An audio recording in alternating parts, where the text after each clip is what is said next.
20 Geographical Proofs that the Earth is an Extended Plane by Ebenezer Breach. 1. It is usually stated as a most convincing proof that the Earth is a globe, that the incoming and outward bound ship is a standing proof. But that is a mere optical illusion. We have seen the very opposite occur on a calm sea and clear atmosphere.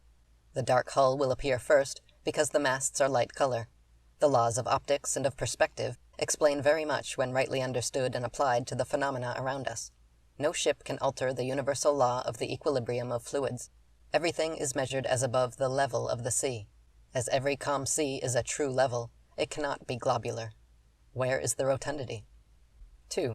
Because geographers are constantly obliged to admit the fact. Thus Ansted in his Geography says, quote, "The surface of the earth little more than 1/4 part rises above the uniform level of the water, and forms the land. It is irregular in its form and extensive, both horizontal and vertical." Ansted's maps are all drawn according to Mercator's plans, which treats the earth as a plane, lines drawn at right angles straight through. Mercator's is the plan for all navigable charts. Whitehall is so utterly inconsistent as to teach the globe and practice the plane. No rotundity. 3. Because Professor Denison, writing on Astronomy Without Mathematics, states that, quote, "Although the ecliptic is drawn on the terrestrial globe, it has no meaning there." Then why is it placed there?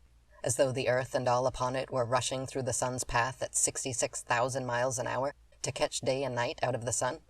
As the zodiac appertains to astronomy, it belongs only to the celestial sphere. 4. Because Keith himself states the pampas of South America form a bare horizontal surface of nearly 1,000 miles from the Atlantic to the Andes. 5.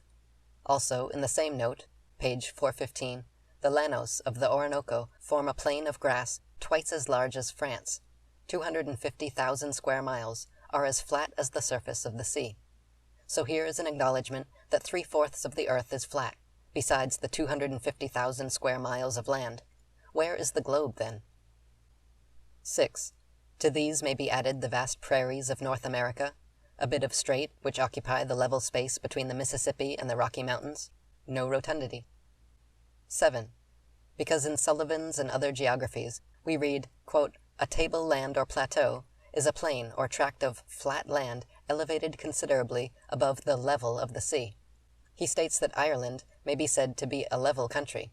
Surface much diversified, even where it is quite flat. No rotundity. 8. Asia is particularly remarkable for the number and extent of its table or flatlands.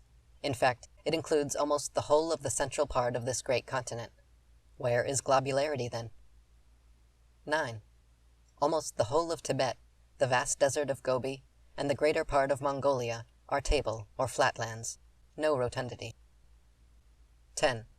Every continent has plains that are hundreds of miles in extent, therefore no globularity.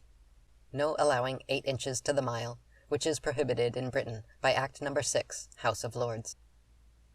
11. The north and northeast of the European continent consists with few interruptions of an immense plain. No rotundity. 12. In Hindustan, Afghanistan, Persia, Armenia, Arabia, and Asia Minor, there are also extensive table or flatlands. The whole of Central Asia is a plateau. No rotundity. 13. In the interior of Africa, there are also extensive tablelands, but their elevation is not remarkable. No rotundity. 14. The Sahara or Great Desert is a table or flatland.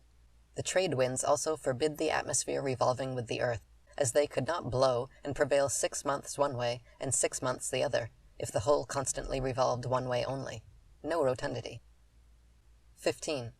There is the tableland of Abyssinia, as another proof that the earth is not a globe. We read of the plain of Dura in Babylon. Where would the great image have been if the plane revolved 1,100 miles per minute? 16. There are also those in Spain, Bavaria, and in the south of Norway. No rotundity. 17. There are also those that comprise the Netherlands, Denmark, northern Germany, and almost all European Russia. No rotundity. 18. The level expanse of sands that are on view in immense deserts prove unmistakably that the earth is not in revolution. The tides also forbid it, as they could not gradually undulate 6 hours one way, 6 hours the other, with the ocean going one way only. 19. The equator of the earth, which corresponds with the celestial equator, is a complete circle, midway between the north center and south circumference, so there are no hemispheres, as represented on maps. No rotundity. 20. The earth is entirely separated and detached from the heavens, and in the laws that control the earth and the celestial bodies, there is no affinity whatever. The different layers or beds of which the earth is composed all lie horizontally, one over the other, like the leaves of a book. So no curvatures, and no rotundity.